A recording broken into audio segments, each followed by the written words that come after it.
La résurrection, c'est un des piliers de la foi chrétienne. Elle fait partie des fondements de notre foi. Donc ça fait partie des choses sur lesquelles nous devons être tout à fait au clair. Il ne faut pas qu'il y ait, je dirais, de doute à ce sujet. Et je sais que vous avez déjà probablement entendu des messages ou lu des livres sur ce thème. Mais ce qui fait la force de la parole de Dieu, c'est qu'elle est vivante. Elle n'est pas figée. On ne peut pas dire, j'ai déjà entendu quelque chose sur la résurrection, donc c'est bon. Comme nous mangeons tous les jours, vous ne dites pas, j'ai mangé hier, donc je ne vais plus manger demain. C'est ainsi que Dieu renouvelle son message pour nous chaque jour. Et je pense que chaque jour, Dieu peut nous parler, même sur quelque chose sur lequel nous avons une idée. Et ce que Dieu a mis sur mon cœur ce matin pour l'Église, c'est que la résurrection, c'est beaucoup plus que revenir à la vie. Très souvent, lorsqu'on nous parle de la résurrection, l'image que nous avons dans notre esprit, c'est quelqu'un qui revient à la vie. Ce matin, vous vous dites, mais qu'est-ce qu'il veut dire par là?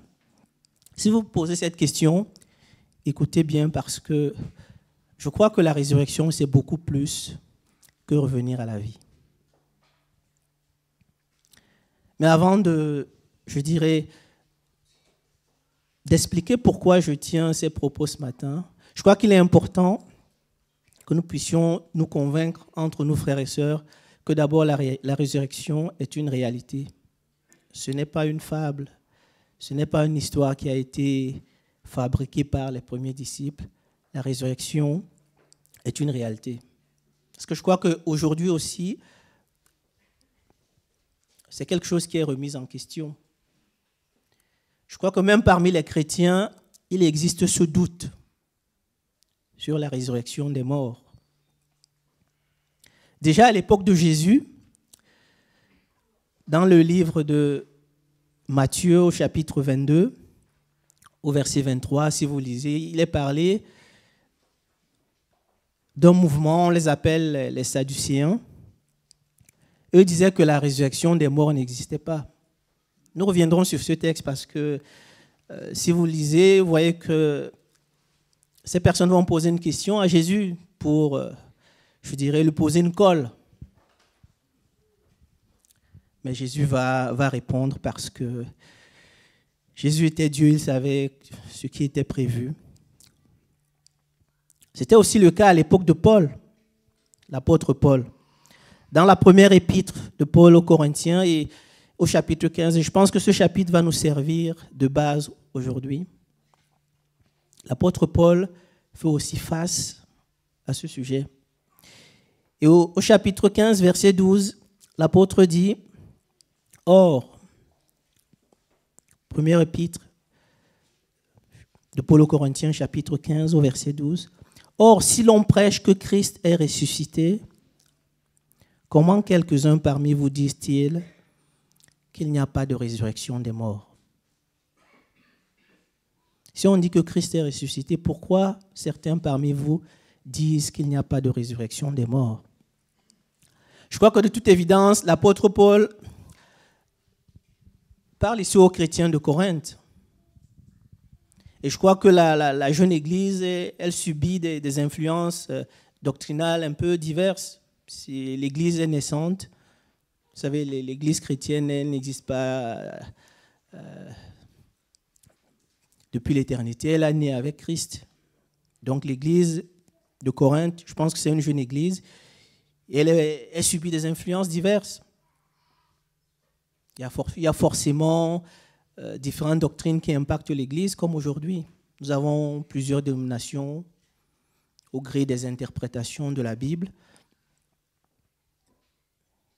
Pour ceux qui étaient là le 13 mars, nous avons fait un culte en commun. C'était un bon culte. Mais ce qui était surprenant, c'est qu'il y avait une liste des différentes églises avec des mouvements, des choses différentes. Moi, j'en avais compté 7, je crois. Nous parlions de la même chose, prions le même Dieu. Mais je crois que chacune des églises mettait l'accent sur un aspect particulier de la Bible. Parfois, c'est sur des choses que personnellement je considère comme secondaires. Mais ici, pour l'apôtre Paul, ce n'est pas quelque chose de secondaire. C'est un des fondements de la foi. Alors Paul va s'atteler à clarifier les choses. Il va tout faire pour que le doute ne s'installe pas. Et ce que je vous propose ce matin, c'est de suivre son raisonnement, parce que l'apôtre Paul, c'était quelqu'un d'instruit. C'est vrai que lorsque nous lisons sa vie dans les épîtres, nous avons l'impression de voir quelqu'un, entre guillemets, ne faisait pas grand-chose, qui disait qu'il comptait que sur le Seigneur, il ne pensait pas parler. Mais Paul, c'était quelqu'un d'instruit. Et ce matin, je vous propose de suivre son raisonnement. Nous allons lire quelques versets dans la première épître de Paul aux Corinthiens, au chapitre 15. 1 Corinthiens 15. Nous allons lire les versets 13 à 17.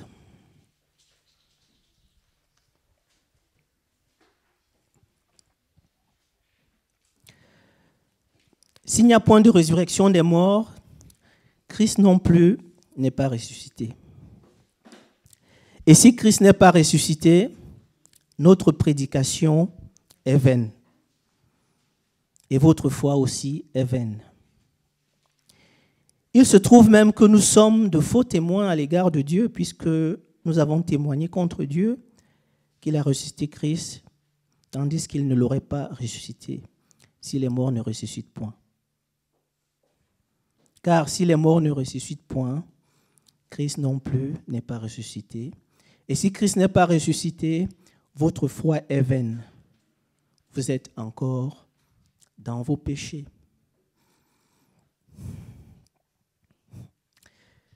Nous allons faire un peu de mathématiques ce matin.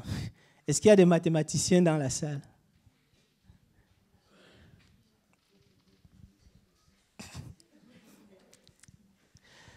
En fait, dans ce texte, l'apôtre Paul fait ce que les mathématiciens appellent une démonstration par l'absurde.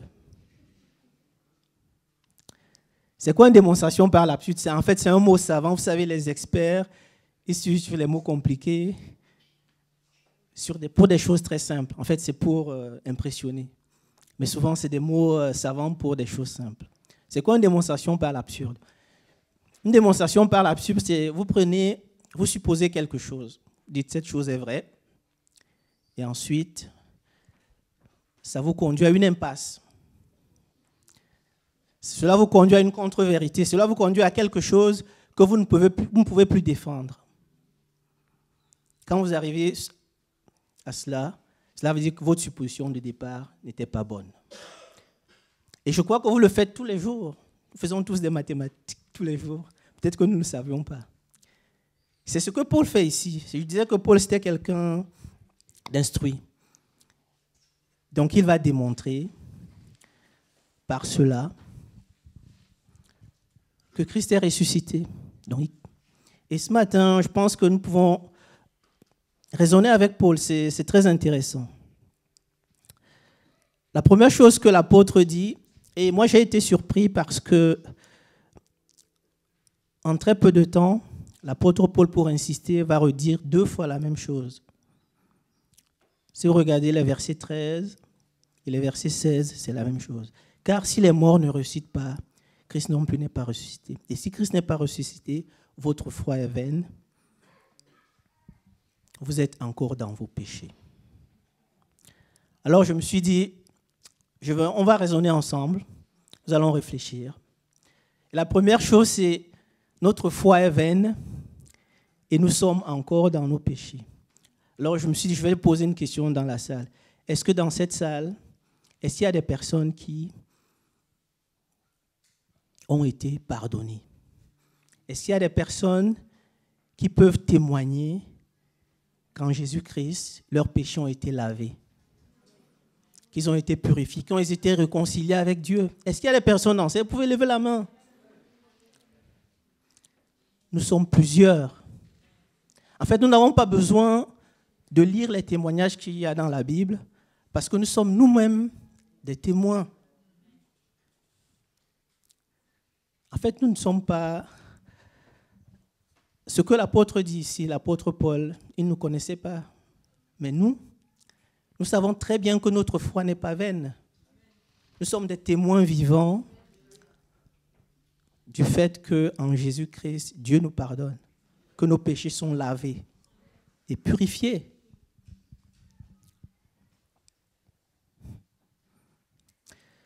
Et si j'ai un souhait pour chacun de nous, c'est que cette foi que Dieu a mis dans notre cœur, ce dépôt que Dieu a mis en nous, qu'on puisse tout nous prendre, mais qu'on ne puisse pas nous prendre cela. Qu'on puisse nous prendre tout dans la vie, mais le dépôt de notre foi.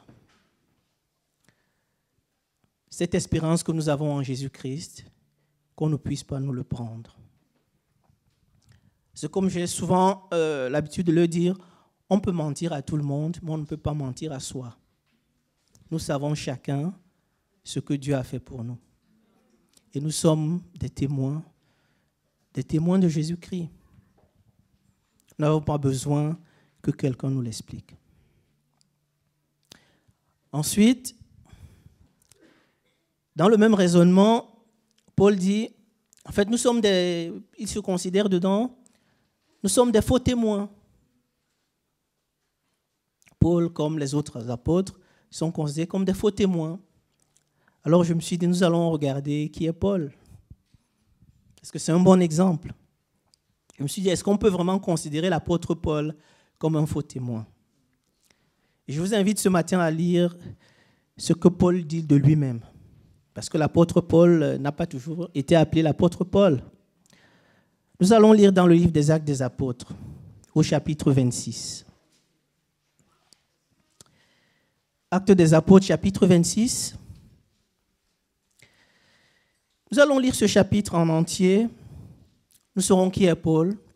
Et nous verrons si vraiment l'apôtre Paul peut être considéré comme un faux témoin, comme quelqu'un qu'on peut soupçonner de témoigner en faveur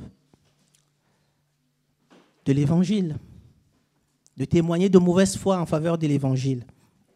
L'apôtre Paul est arrêté et il doit se défendre devant le roi Agrippa. Et voici ce que nous lisons. Agrippa dit à Paul, « Il t'est permis de parler pour te défendre. » Et Paul, ayant étendu la main, se justifiant en ces termes. « Je m'estime heureux, roi Agrippa, d'avoir aujourd'hui à me justifier devant toi de toutes les choses dont je suis accusé par les Juifs, car tu connais parfaitement leurs coutumes et leurs discussions. Je te prie donc de m'écouter avec patience.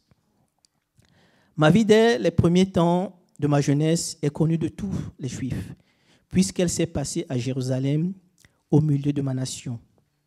Ils savent depuis longtemps, s'ils veulent le déclarer, que j'ai vécu en pharisien selon la secte la plus rigide de notre religion. Et maintenant, je suis mis en jugement parce que j'espère l'accomplissement de la promesse que Dieu a faite à nos pères et à laquelle aspirent nos 12 tribus qui servent Dieu continuellement nuit et jour. C'est pour cette espérance, ô roi, que je suis accusé par les Juifs. Quoi? Vous semble-t-il incroyable que Dieu ressuscite les morts? Pour moi, j'avais cru devoir agir vigoureusement contre le nom de Jésus de Nazareth. C'est ce que j'ai fait à Jérusalem. J'ai jeté en prison plusieurs des saints ayant reçu ce pouvoir des principaux sacrificateurs. Et quand on les mettait à mort, je joignais mon suffrage à celui des autres. Je vous rappelle que lorsqu'on a lapidé Étienne, Paul était là, il gardait les vêtements de ceux qui faisaient le travail, il faisait partie du comité, je pourrais dire. Il a acquiescé. Je continue. Je les ai souvent châtiés dans toutes les synagogues et je les forçais à blasphémer. Dans mes excès de fureur contre eux, je les persécutais même jusque dans les villes étrangères. C'est dans ce but que je me rendis à Damas avec l'autorisation de la permission des principaux sacrificateurs. Vers le milieu du jour, ô roi, je vis en chemin resplendir autour de moi et de mes compagnons une lumière venant du ciel et dont l'éclat surpassait celui du soleil. Nous tombâmes tous par terre et j'ai entendu une voix qui me disait en langue hébraïque, « Saul, Saul, pourquoi me persécutes-tu » Il te serait dur de regimber contre les aiguillons. Et je répondis, « Qui es-tu, Seigneur » Et le Seigneur dit, « Je suis Jésus que tu persécutes. Mais lève-toi et tiens-toi sur tes pieds, car je te suis apparu pour t'établir ministre et témoin des choses que tu as vues et de celles pour lesquelles je t'apparaîtrai. Je t'ai choisi du milieu de ce peuple et du milieu des païens vers qui je t'envoie, afin que tu leur ouvres les yeux pour qu'ils passent des ténèbres à la lumière, de la puissance de Satan à Dieu, pour qu'ils reçoivent par la foi en moi le pardon des péchés et l'héritage avec les sanctifiés. En conséquence, roi Agrippa, je n'ai point résisté à la vision céleste.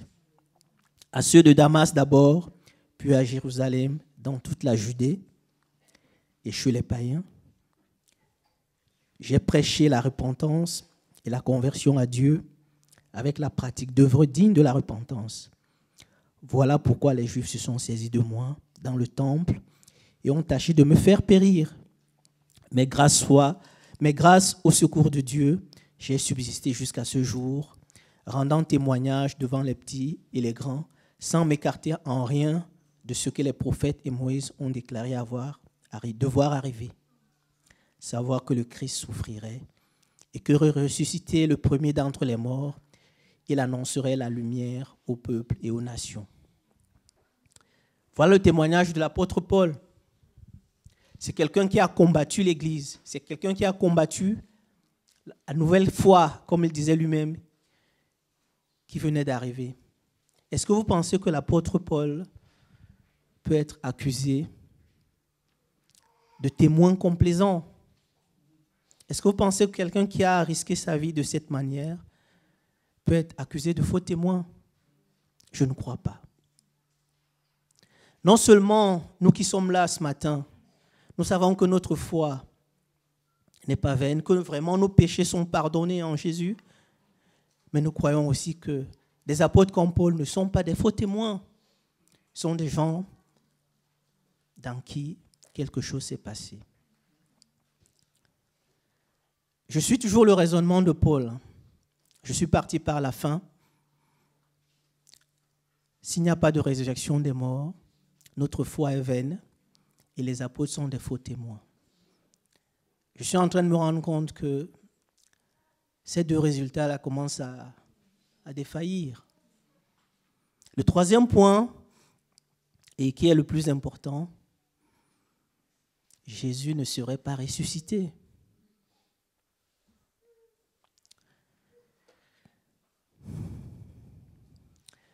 Ce que nous commémorons aujourd'hui, frères et sœurs, est un fait historique. Ce n'est pas une fable inventée par les disciples, c'est un fait historique. Dans l'Épître aux Corinthiens que nous avons lu, au début, l'apôtre Paul fait un résumé. J'avais plusieurs textes que j'aurais pu vous proposer pour parler de cette résurrection.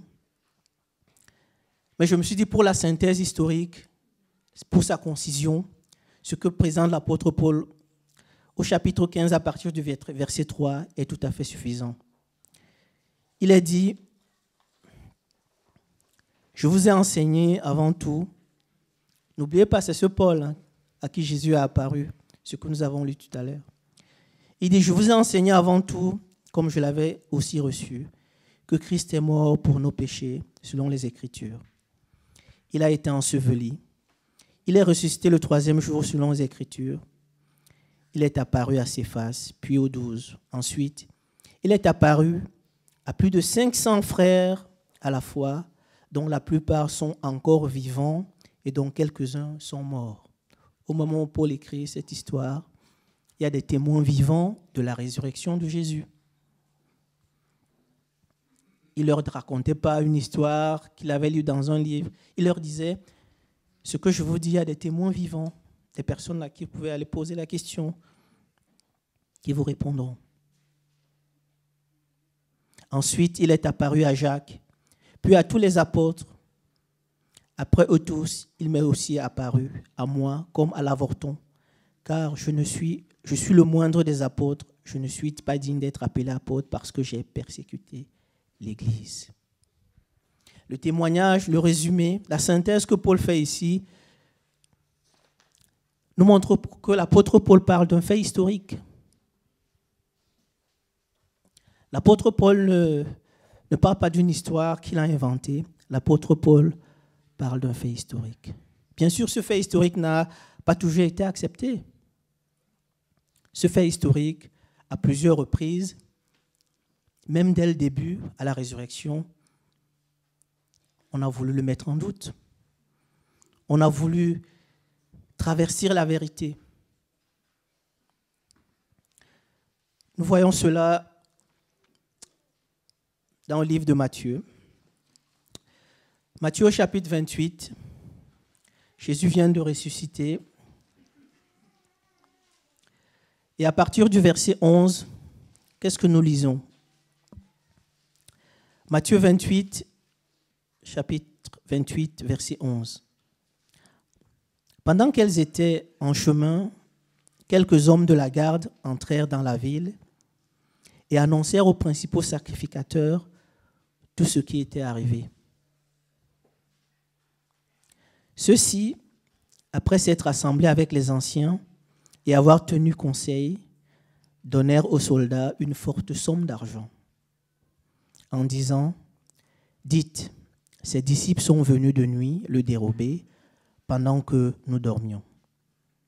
Et si le gouverneur l'apprend, nous l'apaiserons et nous vous tirerons de peine. » Les soldats prirent l'argent et suivirent les instructions qui leur furent données.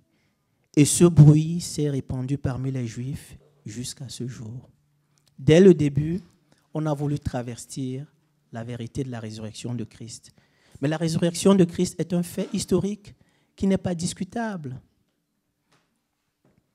Alors, si nous sommes sûrs que nos péchés sont pardonnés, que notre foi n'est pas vaine, si nous sommes sûrs que les apôtres sont des témoins fidèles, dignes de confiance, si nous sommes sûrs que Christ est ressuscité, en fait, l'hypothèse de départ était fausse. Ça veut dire que la résurrection des morts est une réalité. Ce que fait l'apôtre Paul ici, il aurait pu le faire dans une conférence avec des gens très instruits. Mais il nous a laissé dans sa parole parce que l'apôtre Paul parle à tout le monde. Il parle aussi aux savants, il parle aux gens de tous les jours. Il a voulu que nous puissions avoir ce texte, que nous puissions réfléchir. Que même ceux qui se disent très savants se rendent compte que le Dieu que nous avons est un Dieu réel. Que le Dieu que nous servons n'est pas un Dieu fabriqué. Que la résurrection dont nous parle la Bible est une réalité.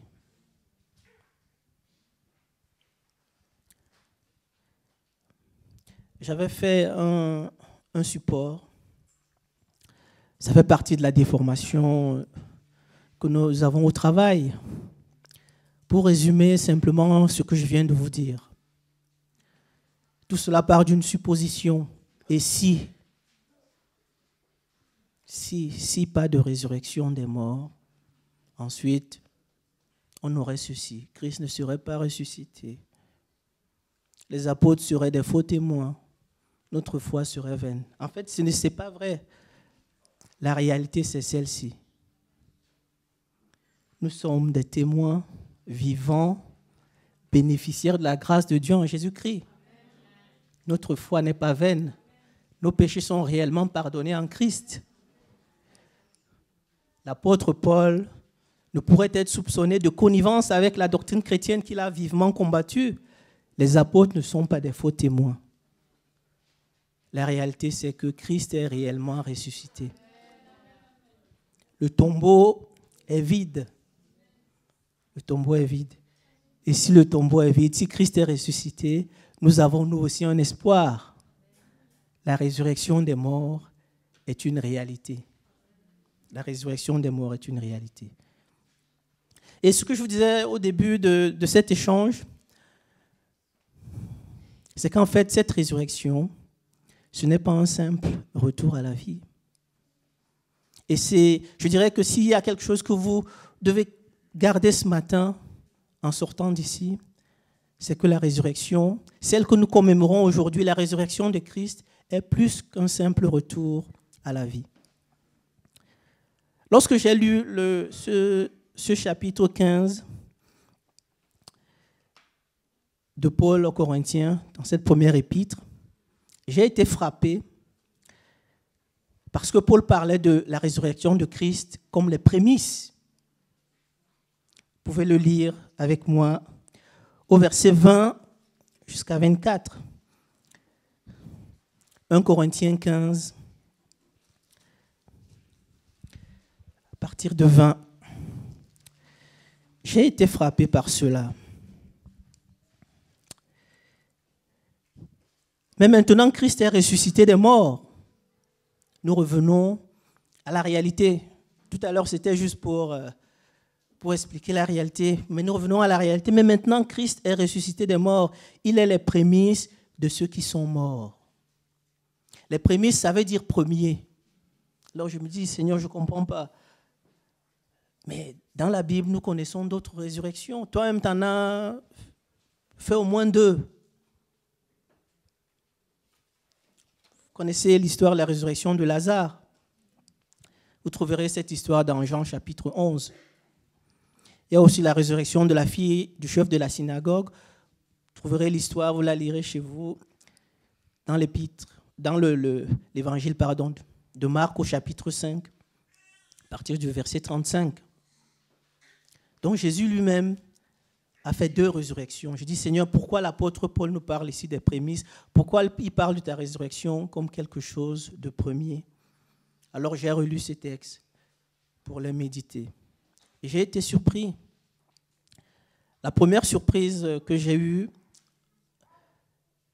c'est dans les mots que Jésus utilise dans ces 2 cas. Dans ces 2 cas, lorsque Jésus parle de la mort de Lazare comme celle de la jeune fille, Jésus dit qu'il dorme. Jean chapitre 11 au verset 11. Après ces paroles, il leur dit, Lazare, notre ami, dort, mais je vais le réveiller. Et dans Marc, au chapitre 5, verset 39, il entra et leur dit, pourquoi faites-vous du bruit et pourquoi pleurez-vous? L'enfant n'est pas morte, mais elle dort. Jésus savait pertinemment que ces personnes étaient mortes, telles que nous le comprenons, mais il parle de leur mort comme d'un sommeil. Cela m'a interpellé. Ensuite, et c'est là où, chers frères et sœurs, lorsque vous avez besoin que Dieu vous éclaire sur prier, il va vous éclairer. Ensuite, le Seigneur m'a dit, mais ces personnes, c'est vrai qu'elles sont revenues à la vie, mais elles sont mortes par la suite. Ces personnes sont revenues à la vie, mais rien dans la Bible nous dit qu'après leur mort, elles sont montées au ciel. Ces personnes ont connu à nouveau la mort.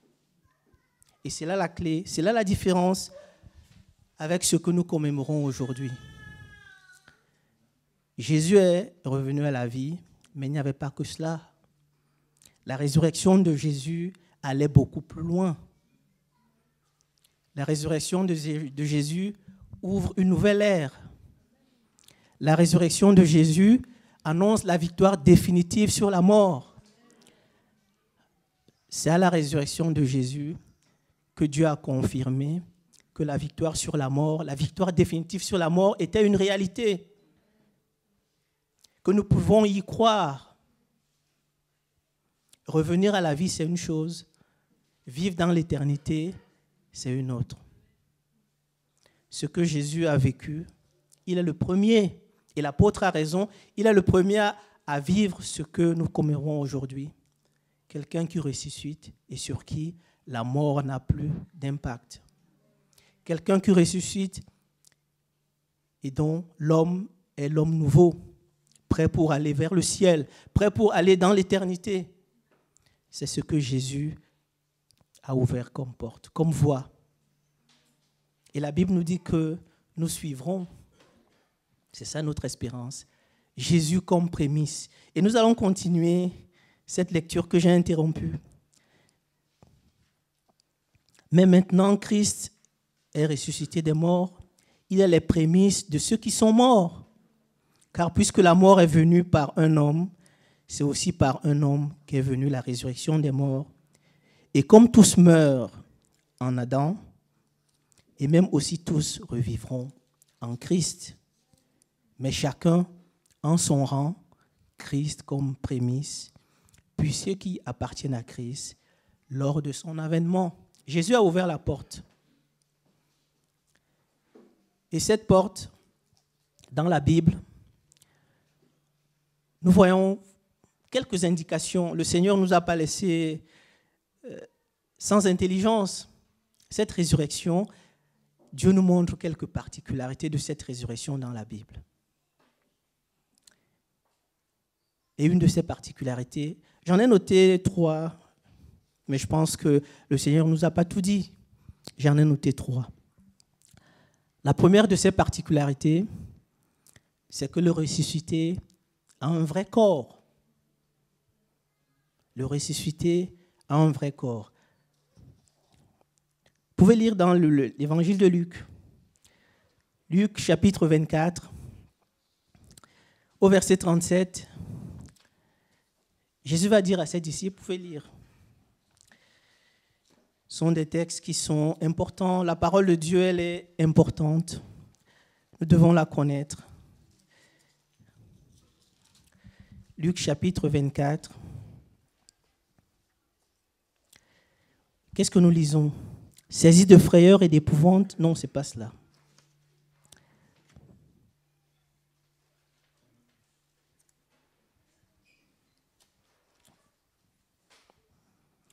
Voilà, c'est bien ça. Saisis de frayeur et d'épouvante, ils croyaient voir un esprit. Mais il leur dit, pourquoi êtes-vous troublés? Jésus vient juste de ressusciter. Pourquoi êtes-vous troublés et pourquoi pareille pensée s'élève dans vos cœurs? Voyez mes mains et mes pieds, c'est bien moi. Touchez-moi et voyez un esprit, n'a ni chair ni os, comme vous voyez que j'ai. Et en disant cela, il leur montra ses mains et ses pieds. Jésus avait un corps, un vrai corps. Le ressuscité avait un corps. Mais c'était un corps céleste. C'est cela le mystère. C'était un corps céleste. Je disais tout à l'heure que Jésus, lorsque il parle aux Sadducéens sur la résurrection des morts, il veut lui poser une colle. Nous trouvons cette histoire dans l'évangile de Matthieu au chapitre 22. Les Sadducéens vont dire à Jésus, tu sais, il y a une femme qui a eu 7 maris et la parole de Dieu qu'à la résurrection, cette femme, quel est le mari qu'elle aura? Elle aura qui comme mari puisqu'elle en a 7 dans la vie de tous les jours. Qu'est-ce que Jésus leur dit? Jésus leur répond au chapitre 30. À la résurrection, les hommes ne prendront point de femme, ni les femmes de mari, mais ils seront comme les anges de Dieu dans le ciel. Ils seront comme des anges de Dieu dans le ciel. Et j'ouvre une parenthèse à ce sujet. Ne vous laissez pas berner parce que je sais que il y a un mouvement qui souvent dit à certaines personnes, attendez les nouveaux cieux et les nouvelles terres pour faire ceci, pour faire cela. Si vous voulez créer une famille, avoir des enfants, c'est maintenant. Et c'est ici. Jésus a déjà réglé cette question. Les femmes ne prendront pas de mari et les maris ne prendront pas de femmes. À la résurrection, ils seront comme des anges. Donc si vous voulez créer une famille, chers frères et sœurs, faites-le maintenant et ici-bas. N'attendez pas les nouveaux cieux et les nouvelles terres, parce que ce sera trop tard. nous serons un homme nouveau. Nous aurons un vrai corps, mais ce sera un corps céleste. Je ne sais pas comment Dieu explique cela, mais c'est cela le mystère.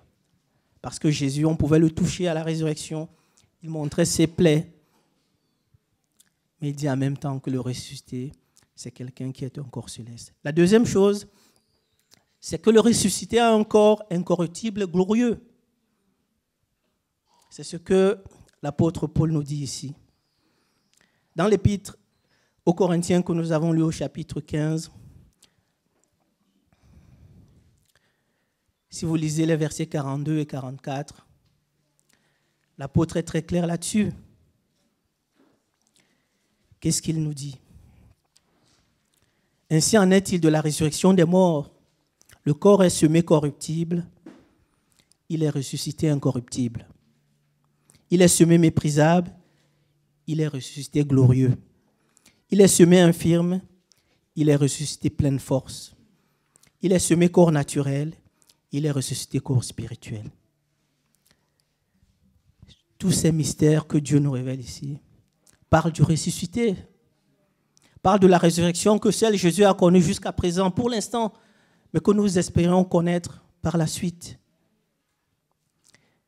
Et ce corps, en fait, n'est plus soumis aux contraintes de notre corps naturel. Ce corps spirituel n'est plus soumis à notre corps naturel. Lorsque Jésus va voir ses apôtres après la résurrection,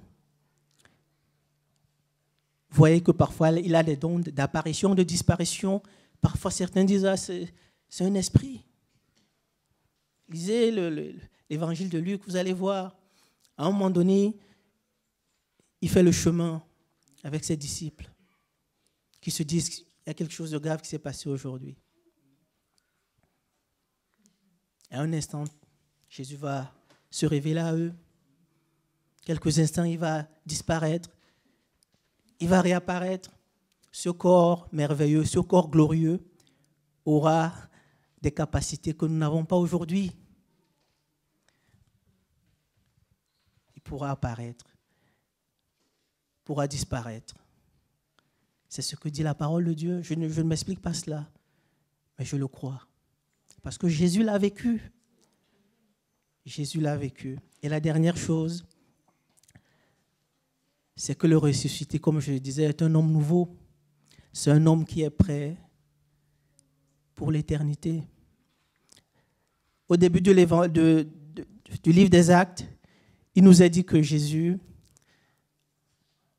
lorsqu'il a fini de parler à ses disciples, est monté au ciel. C'est le Jésus ressuscité. On dit que les disciples le regardaient monter au ciel et un nuage a voilé ses yeux. Jésus ressuscité était déjà l'homme nouveau prêt pour l'éternité. Et cela, ni Lazare, ni la fille de la synagogue n'avaient cela. Jésus est le premier-né d'entre les morts, comme le dit la parole. Et Dieu a voulu ainsi pour que Jésus soit premier en tout.